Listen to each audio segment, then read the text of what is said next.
Hi, my name is Pat Iyer, and I have with me DJ Eshelman. DJ is the author of two books and has got an interesting background straddling several different worlds. DJ, welcome to the show. Yeah, great to be here. Let's start with your first book, The Citrix Hero, and give our listener or the person who's watching this podcast on the YouTube channel a little bit of your background and what led up to you writing your first book. Well, like most great books out there, it all starts with writing the book that you wish you had at some point in your life, right?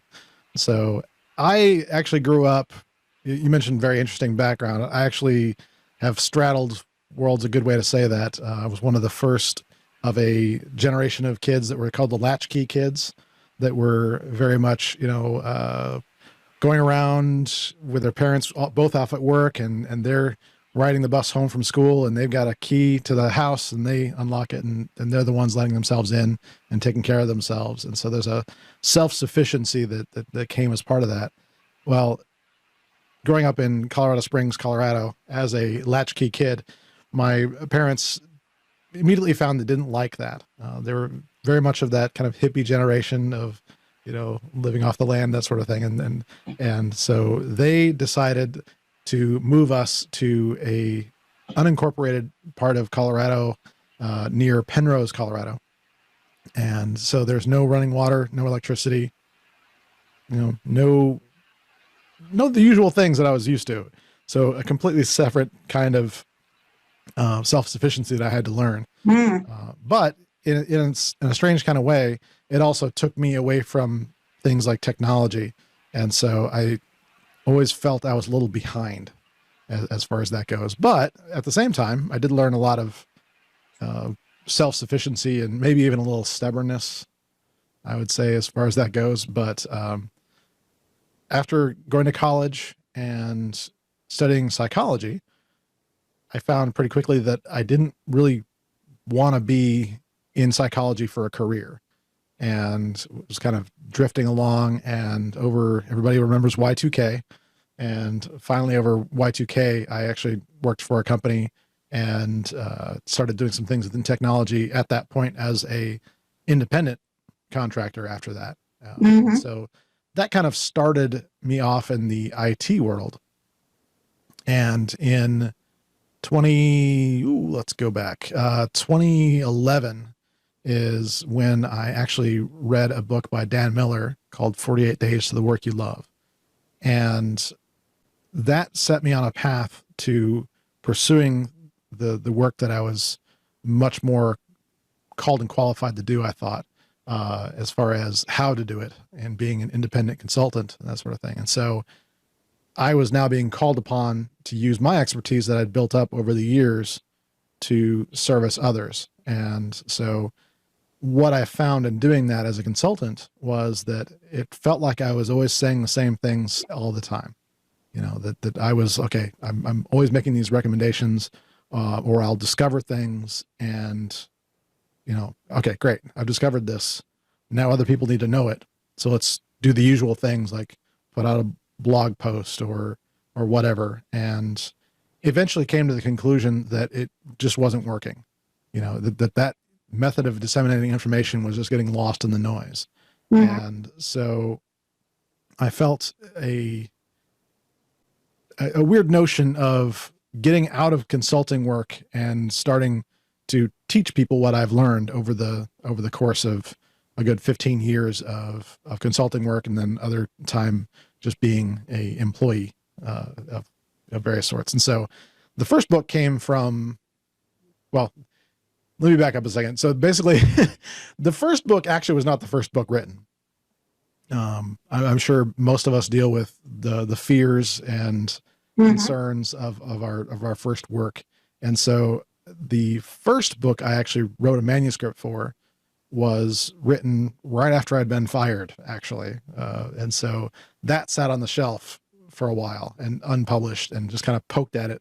I'm sure this is sounding familiar to a lot of people, just kind of, yeah, I'll get that published one of these days. But right now I just need to do what's important for me and do the consulting thing. So this other book called A Citrix Hero kind of started formulating in my mind out of some presentations that I'd given and the responses that I was getting from people that I thought I was presenting obvious information. I thought I was giving people things they already knew.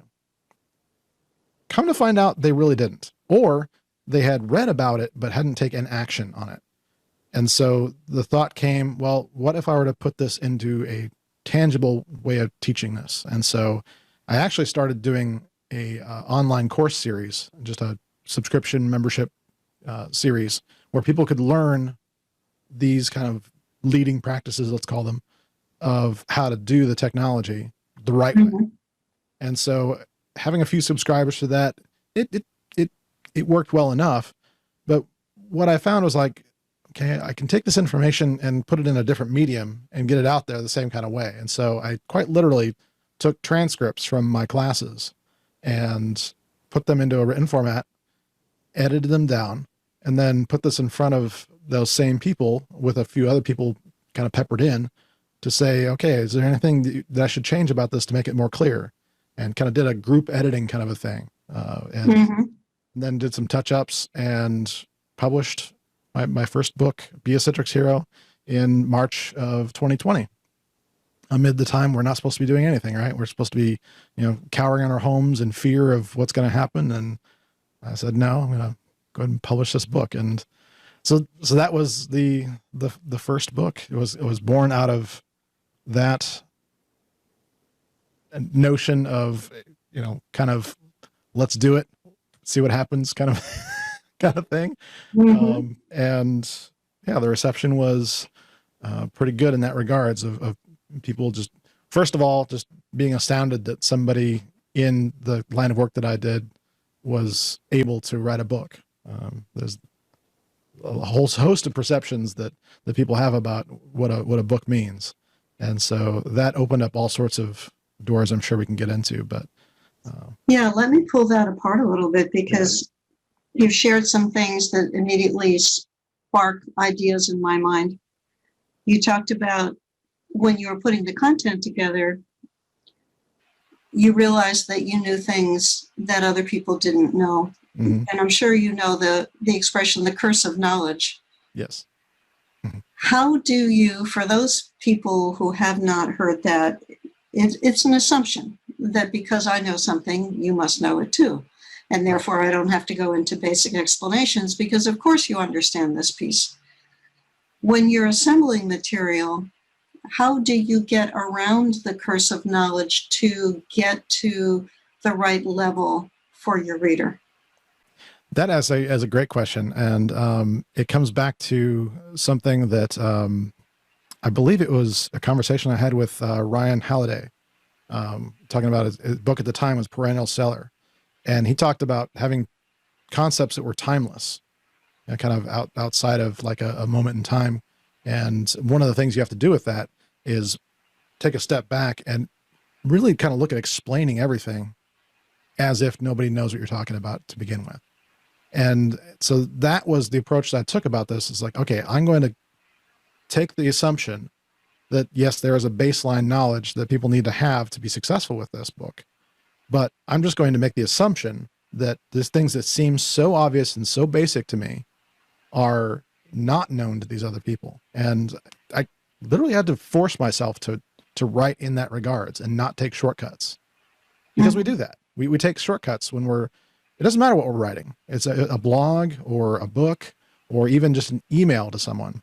We assume that we know something about them when that's not always true. And so it takes practice. In fact, email is a great example. That's something where I had to practice writing my emails to someone, whether it's an executive or somebody that's on my email newsletter list, doesn't matter. I have to back up and say, how can I explain this in a way that gives them the information they need to know, or points them to, the gap of knowledge that they need to be successful at it, without being condescending or making assumptions about that person. And so it's an acquired kind of skill. It's not something that's just natural. You don't just go out there and do it. What I tell people all the time is it really is raising a level of preparedness. When I back in my childhood, when we moved to the middle of nowhere with no electricity and no running water, our preparedness had to be raised quite a bit in different ways, right? So you take that lesson forward to the kind of things like writing, where you say, I have to approach this from a standpoint of, this person may know what I'm talking about, they may not. It's faith, really, that what you're teaching is going to be valuable to at least someone. Mm-hmm. And taking ourselves out of our kind of circle of influence a little bit and saying, this message is for someone. And it's important to connect with them in the way that is significant without, making them feel less. So that was the approach I took with that book. Yeah. It's something that I ran into. For 28 years. I worked with medical malpractice attorneys and had to explain medical concepts to people with no medical background. And somewhere along that line, I heard the expression, you will never offend anyone by being too basic. That's really and good. What you did was you made a conscious decision in the way that you wrote your material. Even if the people who already knew that wouldn't be offended if you laid it out, but it would be helpful for the other portion of the population who needed that framework in order to be able to go further in your book with you. Yeah. And the highest compliment you can be paid in that sort of thing is when people get it, right? Mm-hmm. So actually one of the reviews of Be A Citrix Hero points out that most books on the topic are very much point in time. They're tied to a specific version of the software, that sort of thing. And he noted that, no, EJ nails out these, kind of prerequisites, or what you need to know about it, not how to do it first. And so there was appreciation from people that in my mind were already skilled, but they were able to identify that as well as to say, you know what, this is something that I can not only get something out of myself, but more importantly, this is something that I can give to other people with confidence, that they won't be, it won't be over their head. It won't be too much for them to comprehend. So yeah, I like that there's no way to be too basic. I like that a lot. And the other piece I wanted to focus on was, you mentioned that you created an online course, then used the transcripts to create the book, and then got, in essence, a group of beta readers together to give you feedback. Can you tell us a little bit more about that process? Oh, I'd love to. And I don't credit myself with this. This is 100% something I got from Chandler Bolt of Self-Publishing School. This is absolutely something from that. But the strength of this was in a lot of things. We talked about, is this over people's head? Is it not? Having a variety of people read through it in advance gave me a lot more confidence, not just feedback, but confidence that this was resonating properly, that it was not just something where, I was already feeling repetitive. A lot of the things that I wrote in this book, I've been writing out in assessment documents for companies for 5 years. And so it wasn't just about feeling repetitive. There was some points in time where I felt like I was almost cheating, like this was almost too easy. But getting in front of people and getting their responses and how excited they were, and even some of the people that were just brutally honest with me and saying, you know what, this sentence structure doesn't work. You say, what was it? You say the word just a lot. People giving you honest feedback that makes the product that much better. And actually, it's something I carried into the next book. And I will never do another book without a beta team, a launch team kind of thing. And that's the second aspect of this that I am very thankful for, is that I already, going into the launch of the book, had a group of people that were already excited about it. And so not only were they willing to buy it when it came out on a print form, not just on the electronic form they'd gotten before. So they're buying a book they've already read, which is already kind of cool. Yes. But they're sharing it with others. And so that, for a lot of things, and actually, I'm jumping ahead to the second book, but what I did in the second book that I wish I would have done in the first is put the names of my entire launch team in the back of the book. Mm. And there was one of the most shared and most liked things on LinkedIn that to pertain to my book actually came from somebody on my launch team that got a copy of the book and, took a picture of their name in the book and it said, that moment of pride when you see you've helped contribute to something, Oh. something like that. And that right there was a huge kind of boost for me of saying, oh, okay, this is something that it makes it not just about me. And that's the thing about a launch team or a beta team that is actually really important too, is that you're bringing people in, you're building community from a book. Mm-hmm. Mm-hmm. You're already kind of from a position of strength, but it's always important to get those people that are going to give you the opinion. You're going to call your baby ugly if your baby is ugly, and basically make it the best it could possibly be before it goes out to the world. It's a fantastic strategy. I love it. It's vulnerable and it's scary, but I love it. Yeah, I think you're right. And it's the dilemma that I run into is that people who get overwhelmed by the vulnerable and scary component, and they don't want to release their book because it's never good enough. And it sits on their hard drive for decades, yep, in some cases, and never sees the light of day because of that risk. You can always do a second edition. You can always do a reprint. You can always fix something, especially if you're independently publishing. Mm-hmm. It is so easy with the click of a button to upload a new file. Yeah. And also realizing there's always going to be something. There are, I think about 800 copies of my new book sitting in my garage right now.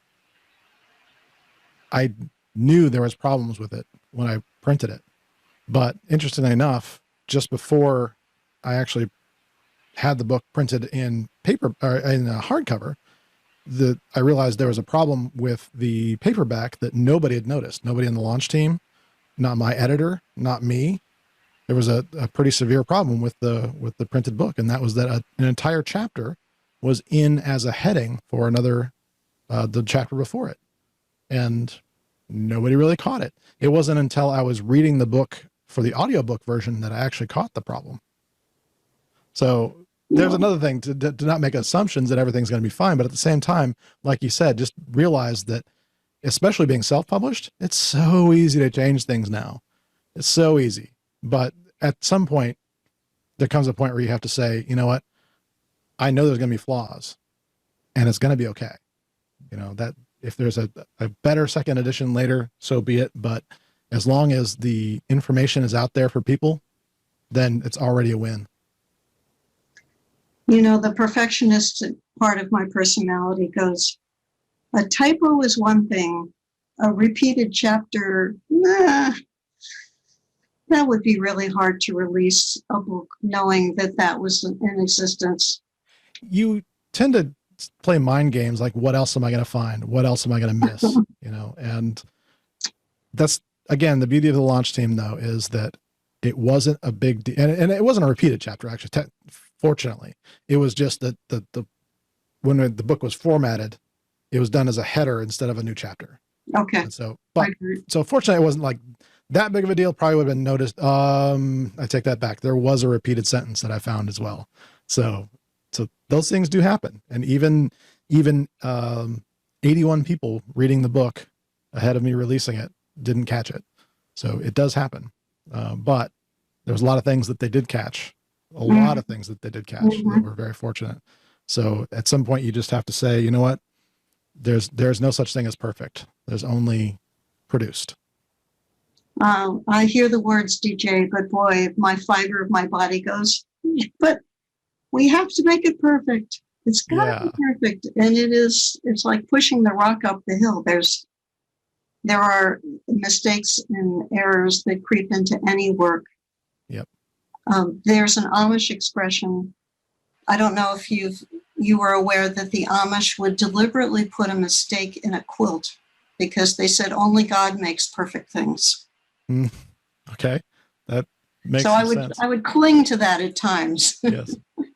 Oh, And also, I will say too, that the other thing that I've noticed just from a mindset standpoint is, and this is partially the way I grew up, is kind of it's a strength and a failing at the same time, is that I tend to be very stubbornly self-sufficient, and I don't want to, it's too embarrassing for me to put out something that might be criticized or might be, not perfect, and it's very much I'm not even sure if it's pride.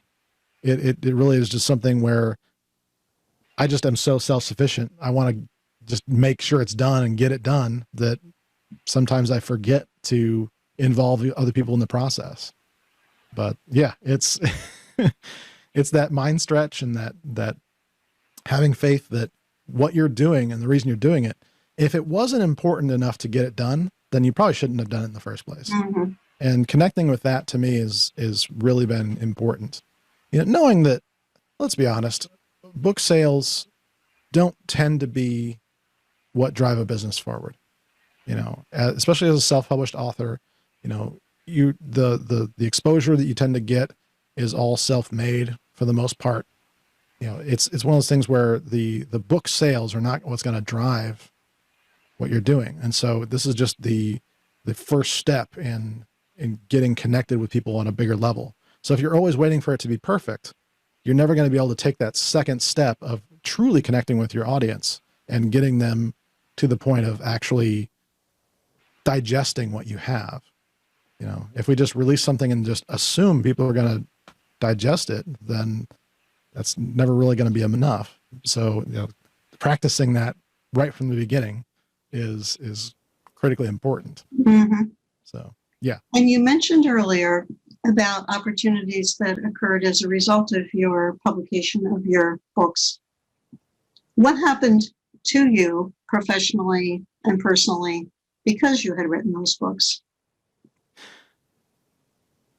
There's a part of me that was fed in with this, that it may not be the healthiest. I was definitely one of those kids in high school and college that always felt like I was on the outside. And so I've kind of realized I've positioned my life kind of like that.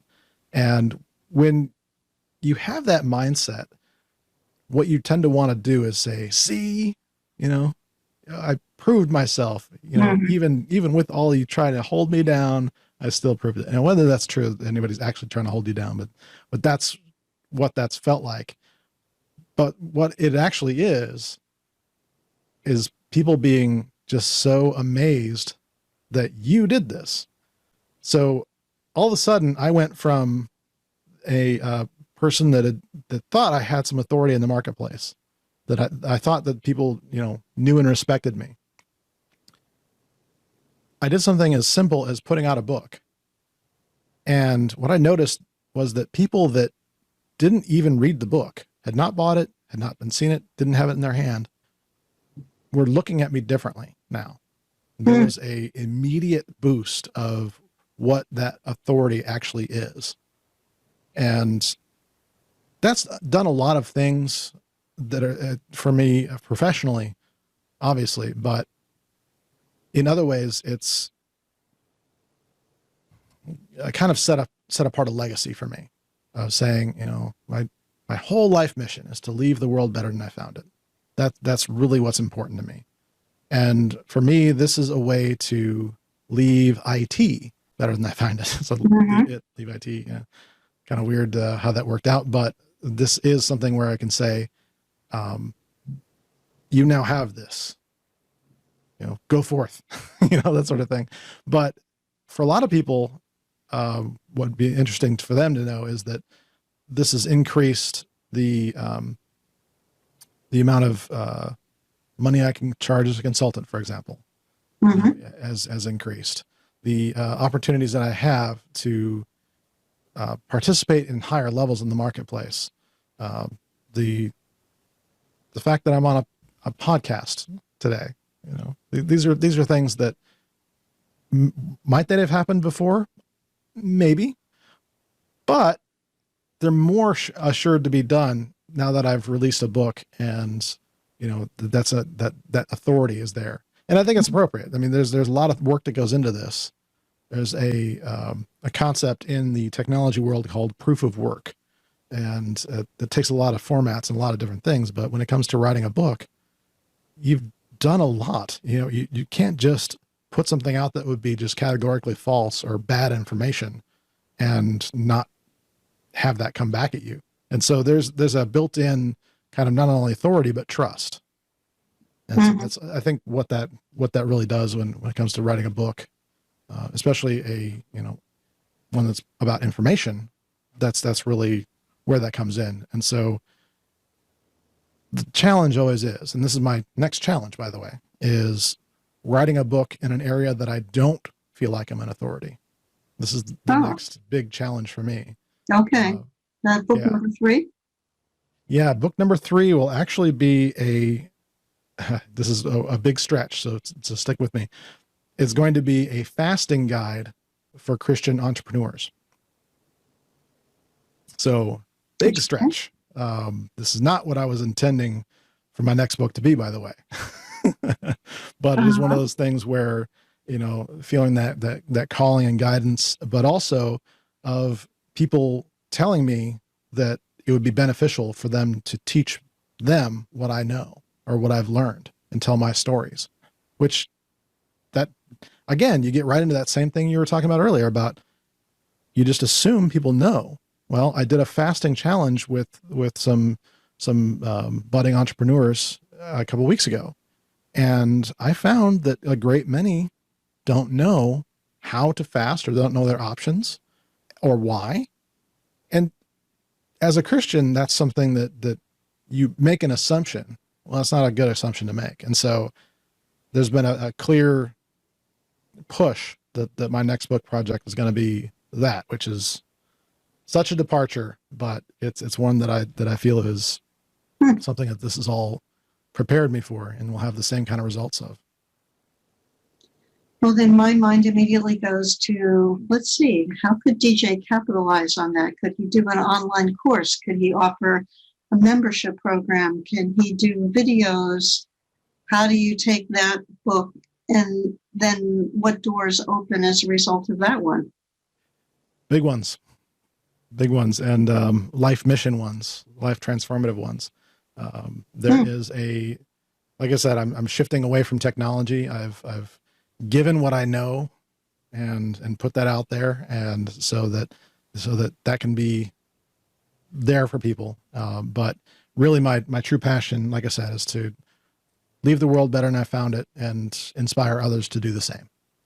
And so there's various ways that comes about, but I'm finding that the skill sets that I've developed along the way here are things that can be helping others to kind of follow in a similar path or, avoid the kind of pitfalls that I have. Like I said, you tend to create products that give people a shortcut and teach them the lessons you learned the hard way. Well, that's what I'm going to be doing for Christian entrepreneurs starting this year, is keeping them from what I call the squirrelpreneur syndrome, where you just have everything you're chasing under the sun and you're always chasing a new thing without really completing the first thing. And so the lessons learned there is something that I'm going to be bringing to a mastermind and membership program that'll be launching this spring. Oh, that's right. Well, we connected through the membership course that we were both involved in. Mm-hmm. Yes. And then, of course, DJ, I'm thinking about also the knowledge that you learned growing up as a kid about what it's like to live without running water and electricity. Yeah. Which you and I shared in a previous conversation. My sister's children, after their father took them into the wilds of Tennessee, they were raised in teepees without running water and without plumbing, without dental or medical care, without education. That's a whole group of people that I'm sure that you're aware of who call themselves living off the grid, who are looking at ways that they can raise their families in a similar way to the way that you were raised. Mm-hmm. And do so appropriately, I hope. Well, if we add in a layer of value, that will probably be a different discussion. Yeah, that could be a whole fascinating other story that I'm sure that I'll, once you catch the writing bug, it's really hard to stop. And so I'm sure that will come up at some point in my life too, along with that TEDx style talks and things like that will come about, I'm sure, all in their time. But yeah, right now I think it's great to have these skill sets. If you look at what I've done so far as practice, look at it as getting my MBA without actually paying a university from one. And so I'm getting paid to learn instead of paying to learn. Mm-hmm. If you look at it that way, then that's why that, like you said, starting with a book is a great way to start, because you're already starting from a position of authority, or at least enough authority that the people are having the conversation now, and that you can bring them to you to take action and do things in a significant way, not just putting it out there and hoping for the best. Yeah. And you have a system in place. You know how to produce books. You know how to involve beta readers. You know how to include them in a launch team. I interviewed a guy named John Saunders who got 250 beta readers, and he had a little twist in what you did. He had them buy the book at the beginning of giving him feedback, and he used the $20 or $25 per person times 250 to pay for his publishing costs. When he went to the publisher, he didn't independently publish it, but he had a publishing house that required a financial investment. So his beta readers paid for him to get the book published, and then became enthusiastic promoters of the book when it came out earlier this year. Yeah, which is something that I anticipate with this as well. The honest truth is there's certain markets that lend themselves well. I should back up. The only reason I had published a book, a physical book in the first place, was I had surveyed my audience and asked them the question, okay, how do you learn new skill sets? How do you learn new things? And to my surprise, books was number one. Mm. So getting people involved in that process has been a matter of just finding them speaking their language. And that's something that I'm getting better at. Mm-hmm. But that was a surprise. Now, take that to the Christian entrepreneurial market. Well, we're avid readers. We just are. And so put a book out there that meets a need and a desire. Yeah, I'm anticipating a much larger launch team than I've had previously, and probably some additional options like that. I'm actually still in the very conceptual phase of all this, but I probably will be putting this in front of at least one or two publishers to see if that's something that they want to help me pursue or not, just so I can live in my strengths, which is creation, not promotion. Yes. I learned in working with a bishop from the United Methodist Church when we were looking at the Christian publishing market that there are agents who specialize in promoting to Christian publishing companies. And it is a very large market of readers who are devoted and focus in on material from these publishing companies. So you very likely will find a person who's interested in taking on that project. And it crosses over into the health area, which is huge in the publishing world as well, health and weight loss. Exactly. Yeah, there's a lot of ways that this can be taken. And obviously a whole new series of things that I need to be careful about too. So there's a lot of legal things that I need to make sure I'm covered for and all that kind of stuff. So it's a whole new bit of discovery for me. But I'm really looking forward to it for sure. So when you say legal things, and I'm intrigued, are you talking about people who might follow your advice and get into physical trouble? Exactly. So yeah, there's things like that we're living in an increasingly litigious society, and something we need to be aware of and covered for. As a matter of fact, that's something I'm actually restructuring a company to do these ventures completely. So it's outside of anything else I have, for that reason. There's Okay. already risks in what I published before. I'm disseminating information that I didn't conceive. It was not my information that I'm giving out. It's just what I've learned and I'm repeating. And so I had to be very careful with some of that. But so this is a whole new journey, a whole different direction of things and whole different things to be covered for. And so I need to discover what those are going to be, just to be, it's not a have to, it's just a should.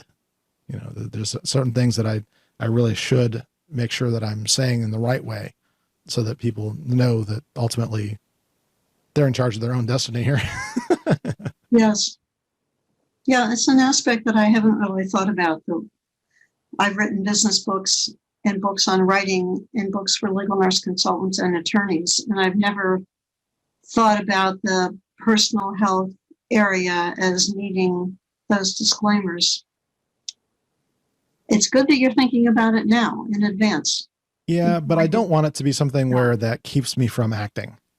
It's that there's a threshold point of saying, if that feeds into my do it myself thing too much, then that becomes a problem, and it's very important for me as a person to hire that in, and get advice from others, whether it's in exchange for services or money or whatever it is, but it becomes important for me not to be held up by questions like that that need to be answered, but don't necessarily have to be answered by me. True. And you don't want to say, well, I could get sued for the advice that I'm not really giving in this book, so therefore I won't write the book to begin with. Right.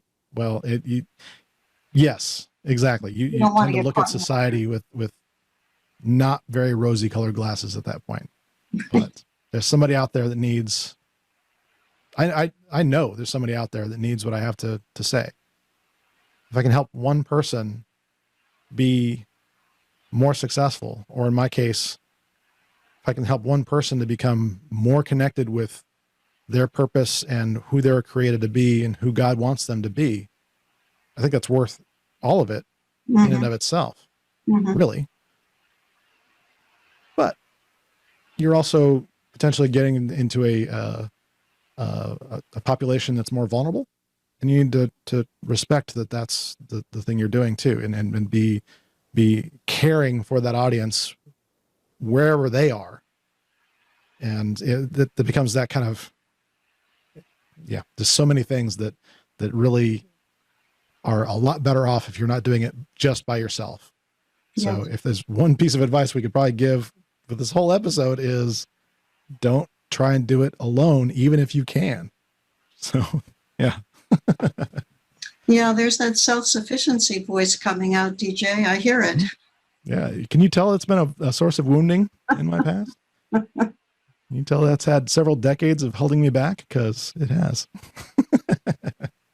And your thoughts about the disclaimer also makes me remember that when a publisher approached me and asked me to be the editor for a book on nursing malpractice, and I was an expert witness, I talked to one of my clients and said, look, if I write a book about nursing malpractice and I'm testifying, there could be something in that book that could be used against me. Is this a big risk for me to write this book? And he said, Pat, people need the information in that book. And think about the people that you can help with that book. So I think you should go ahead. And I did. That book went into 4 editions. I testified for 25 years. There were exactly 2 times that I walked into a courtroom and I saw my book sitting on the opposing attorney's table. One of them, it just sat there to intimidate me. The other trial, the attorney did cross-examine me. That was out of hundreds of trials. And that was my big fear. And it happened one single time. So yes, we do have to be careful with our fears, in my opinion, but we should be realistic and think about the upside of sharing the knowledge that you've gotten. Yeah, absolutely. And actually, I have a similar story of my, in this case, it was a website being attempted to be used against me as an expert witness, because they're just trying to look for anything to discredit. And so that can be a very intimidating process. Mm-hmm. So if anybody out there is interested in pursuing, being an expert witness, don't, but I'm kidding. But it was actually one of those unfortunate things where I realized that, wow, there really are realities out there where you think you're making a lot of sense and you think you're connecting with people where they are, but your words can be used and twisted They can. with the right person at the helm. And so making sure you're, well protected is smart. But the reality is, if you're living within a mission, then my belief is that there's nothing that can really be done to you that's enough to stop you. Mm-hmm. And that's, they can put people in jail. They can take away everything they have. But one thing they cannot take away from them is their will.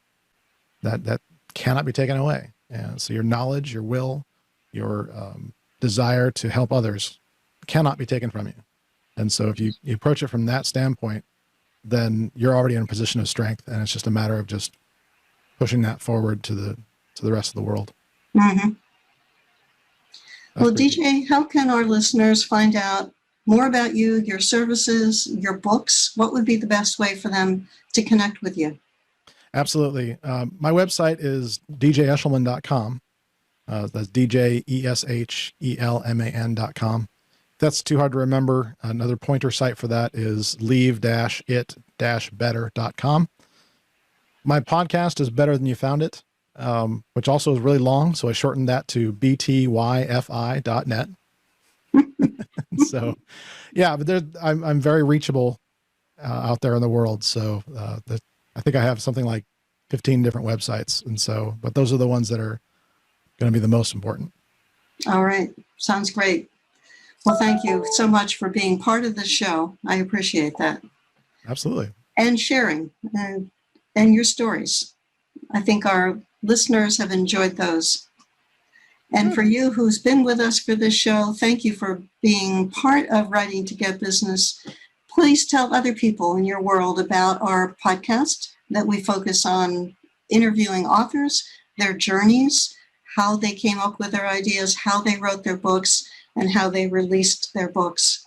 And watch out for DJ Eshelman, because you're going to be seeing his name on more books in the future. Thanks so much. You're certainly welcome. Hi, this is Pat Iyer with Writing to Get Business. This is Dave Dragon, who is the author of a book called I Solve Mysteries. A different kind of mystery than you might think of. It's not a murder mystery. Dave, what were some of the key points that we covered in your podcast just now? Well, we went over the different roles that I play on a project as a consultant in solving mysteries. There's 8 different roles. You'd be kind of surprised to realize that. We went over some of the methodologies that I use to solve mysteries. And I shared some stories of what's happened on projects, so you can get a feel for, the dynamics and the dimensions of what happens on these projects. So I think we did a pretty good job covering that. And then we talked a little bit about why I wrote the book and the publishing process that I used to bring it to life, which was a great experience. And ultimately, we had it published at the end of 2019, both in print and in digital version. Excellent. Well, thank you so much, Dave. This has been Pat Iyer and Dave Dragon talking about his book, I Solve Mysteries, as his role is defined as a consultant, helping large companies with their inefficiencies, their challenges, their delivery system problems, and other types of issues that hold them back. Be sure to listen to Dave Dragon and his podcast to get a sense of his methodology and how he structured his book.